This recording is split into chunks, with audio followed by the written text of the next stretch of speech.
Hey everyone, it's FLAK Fire. It seems like everyone is excited for Battlefield 2042. The game's reveal trailer has a 97.5% like to dislike ratio, which is pretty incredible. We've got a good handle on the game's direction, and we've even seen a bit of gameplay. Similarly, DICE revealed the game will keep players together using a battle pass system and won't lock game-changing content behind a paywall. All of that is encouraging, but developers have been quiet on 5 of the most important aspects of the game. It's easy to get swept up in all of the excitement now, but DICE really needs to answer these questions before any of you remotely consider pressing that pre-order button. Battlefield 5 burned a lot of the community, and we need to hold developers accountable.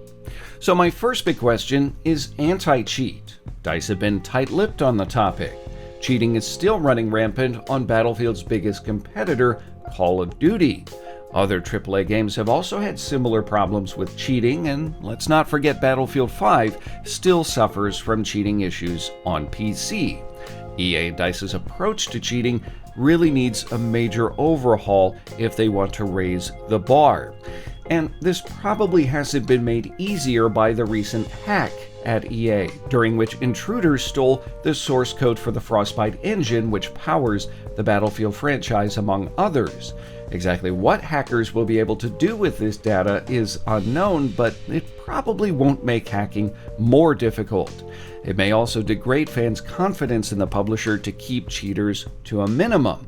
I'd also like to see EA require two-factor authentication for Origin, which should cut down on the number of compromised accounts sold for hacking. On the plus side, a new job listing for an anti-cheat software engineer at DICE reveals developers are putting more resources into automatic cheat detection. This is important given the evolution of one-off hacking into a kind of cheating as a service. DICE had previously stated that anti-cheat is a priority, but I want to see proof they're taking it seriously for Battlefield 2042. The next big question for me surrounds community features. A major reason Battlefield 4 still has a strong presence on PC is the rent-a-server program and the toolset communities have to modify game parameters and police their servers. Such tools provide a place to build and grow communities around the Battlefield franchise and an even playing field where moderators can ban suspected cheaters. Similarly, I sorely miss platoons in Battlefield 5. It was an easy way to find friends to play together. Rental servers also provide a place for content creation, whether it's filming ridiculous stunts for videos or providing a place to hold competitive tournaments. The Battlefield franchise has lacked proper tools since Battlefield 4.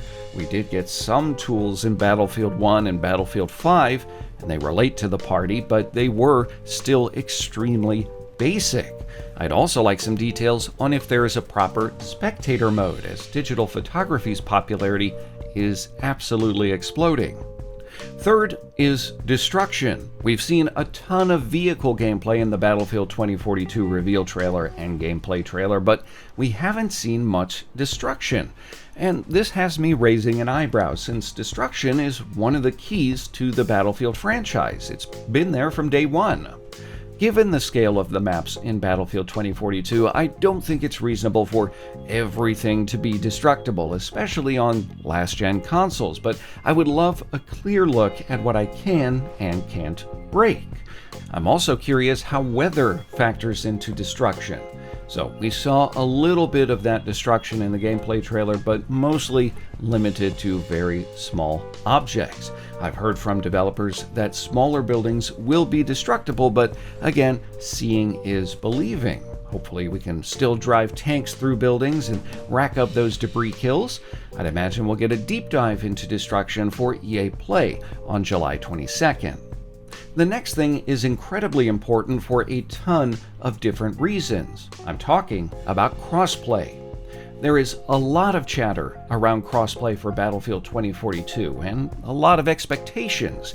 However, if crossplay isn't implemented properly, it could end up being more of a hindrance than a help.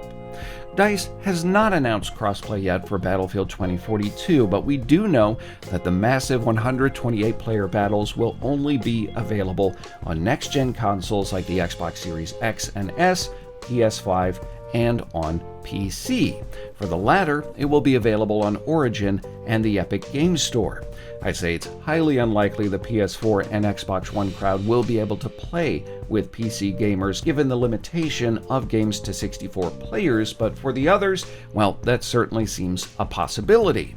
However, DICE needs to give players options. One of the things I really liked about Call of Duty Modern Warfare was Activision's decision to give players the choice of opting out of cross-platform play. I know it's 2021 and I can't believe I'm saying this, but the compartmentalization is valuable now, especially if DICE's approach to anti-cheat falters. As an Xbox player, I can't imagine being forced to play with cheaters on PC. It would drive off a huge part of the game's population. Similarly, limiting console players to their respective platforms also removes the kind of annoying questions of unfair advantage surrounding mouse and keyboard versus controller aim assist.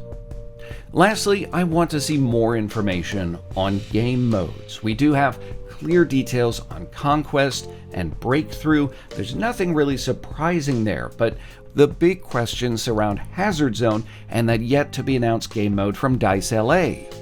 I just did a video on Hazard Zone, which you can check out in the video description, but developers say it isn't a battle royale. My best guess is something along the lines of Escape from Tarkov with some battle royale elements, maybe some more AI thrown in there, but we won't know for sure until closer to launch.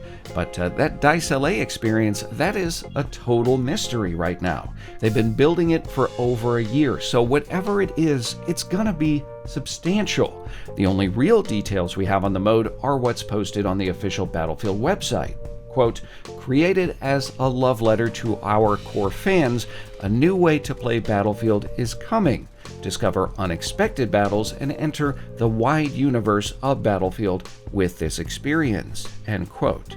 For the Battlefield fans on the fence, this could be a huge factor. It sounds like DICE will fold in some classic Battlefield maps or experiences. Like some of these other questions, we can expect some answers during the Battlefield 2042 showcase at EA Play on July 22nd. I do think that some fans are upset at the lack of a campaign in the next game, so this could be a bit of an olive branch if it contains some more narrative elements or some more nostalgic elements.